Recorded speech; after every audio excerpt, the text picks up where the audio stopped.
రోజు మా కోడలు మంచి కాదని నేను చెప్పిన అనుకో నాకేమైనా విసుగుతుంటుందా అండి అట్లా. అందుకని ఎప్పుడు కూడా ఇతరులతో దుఃఖాన్ని పంచకూడదు. ప్రేమతో నవ్వి పలకరించి నీ కడుపులో ఇంత కష్టాలు ఉన్నాయి కాక అవన్నీ దాచిపెట్టి నవ్వి విడిచిపెట్టాడు.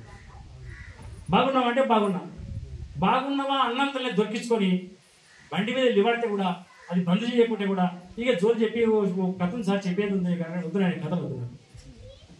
నా కథలు నాకు ఉన్నాయి. మనిషి పుట్టినోడికి అన్ని కథలు ఉంటాయండి. శరీర సంబంధం, కుటుంబ సంబంధ విషయాలు, భాగ్య విషయాలు, అప్పులు సప్పులు అది ఏమన్నీ ఉంటాయి. ఇవి మనం చెప్పుకోవడానికి బాగా వచ్చింది సత్సంగం కలిసింది.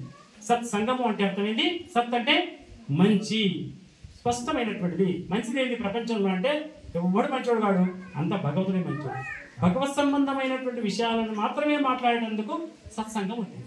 అందుకే ఎవరైనా పక్కన జోరు పెట్టుకుంటూ చూడండి, నాకు కోపం వస్తుంది. కుండే తేళ్ళ నిడుచుకు వెళ్తే ఏమవుతాడో పాడదు.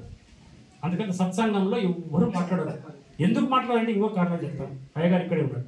ఓ మంత్రం భూర్భువస్వః తస్సవితుర్వరేణ్యం వరే రే ఉండదు అన్నమనుకో ఏమైంది తస్సవితుర్వరేణ్యం అరే రే రే రే రే అరే మంత్రం బాయ్, ఆ మంత్రం చెడిపాయ్.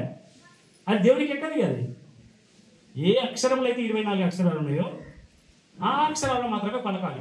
ఆ సందర్భంలో కిమ్మని కూడా కూర్చోవాలి తప్ప శ్రద్ధగా వినాలి. ఆ మంత్రాన్ని వినడం వల్ల శ్రద్ధాయుత శక్తి నిర్మాణం అవుతుంది.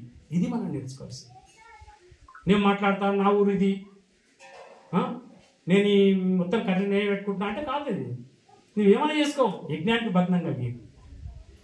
ఆ రకంగా మనం ప్రవర్తించాలి. భక్తులను వాళ్లకు నేర్పాలి, సమాజానికి అంతా నేర్పాలి. దీని కొరకే భగవద్గీత ప్రచార సమితి ఉంది.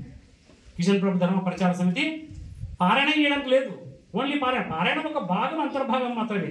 కానీ జ్ఞానబోధ చేయకుండా తొందర టైం అయినా నేను గడ్డి వేసి రాలేదు, అసలు నీళ్ళు దాపేది లేదు, నేను తొందరగా పోతా, మీరు పారాయణం చేసుకోండి అని అయిపోగొట్టి యక్షగానం లాగా టకా టకా అయిపోగొట్టుకొని వెళ్ళిపోవడం కాదు. ఖచ్చితంగా ప్రవచనం ఉంటే వస్తుంది. ప్రవచనం ద్వారా సమాజంలో మార్పులు వస్తాయి, వ్యక్తుల్లో గుణాలకు మార్పు వస్తుంది, చైతన్యం వస్తుంది. హిందువుల పరిస్థితి చాలా ఘోరంగా ఉంది. ఈ పరిస్థితుల్లో మనం అంతా కూడా చైతన్యంతో పనిచేయాలి. మొన్ననే మనం కేశంపేటలో అద్భుతంగా పిల్లలకు వెంకటేష్ సహాయం చేద్దాం. వెంకటేష్ కనపడపా ఈరోజు వచ్చేదండి. ఏమైనా అవకాశం ఉంటే ఫోన్ చేయండి. చివరి వరకు వస్తే ఇంత సన్మానం చెప్తాం ఆయనకు. ఆ పిల్లలకి ఎవరైనా ఫోన్ చేయండి, మళ్ళీ ఒకసారి ఫోన్ చేయండి రానా. సరే, ఆ పిల్లోడు ఒక్కడు కష్టపడి అన్ని స్కూళ్ళు తిరిగి, బాధాకరమైన విషయం ఏంటంటే 60 స్కూళ్ళకు పోయి కాగితాలు ఇచ్చి వచ్చింది. కరపత్రం నేను తయారు చేసి వచ్చింది.